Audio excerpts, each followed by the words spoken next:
Տիկին գլխավոր դատախազ, շնորհակալություն մանրամասն զեկույցի համար։ Մի սենց հարց քննչական կոմիտեի ղեկավարը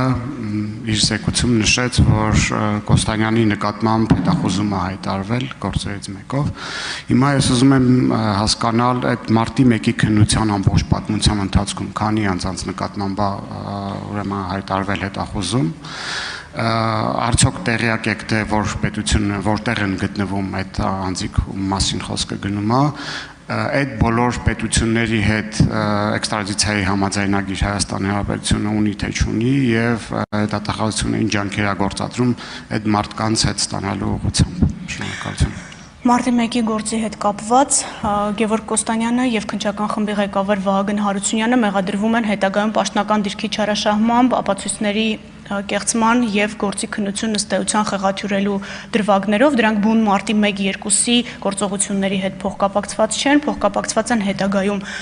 կատարված դիրքային չարաշահումների հետ։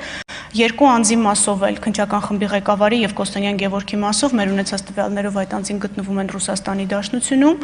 Ռուսաստանի Դաշնության հետ մենք աշխատում ենք բազմակողմ պայմանագրի շրջանակում, այս պահին դա Քիշնևի կոնվենցիան է, բայց այս պահին չունենք ռուսական կողմից համաձայնություն այս անձանց արտահանձնելու, թեև նշեմ, որ դատախազությունը կրկին առաջիկայում հանձնման միջնորդություն է ուղարկելու Ռուսաստանի Դաշնություն, խնդրելով նորից դիտարկել նախկինում մերժված հանձնումը։ Այս առումով նաև մի հանգամանքի վրա կցանկանամ ձեր ուշադրությունը հրավիրել, միջդատական վարույթում գտնվող գործով ունենք նաև Կոստանյան Գևորգի եւ նրա կնոջ կողմից պաշտոնական եւ ոչ միայն պաշտոնական հանցագործությունների կատարման արդյունքում ձեռք բերված որոշակի գույքային միջոցների օրինականությունն է վիճարկվում եւ այս պահին դատարան է ուղարկված Գևորգ Կոստանյանի կնոջ Լիլիթ Կոստանյանի վերաբերյալ դրվագը,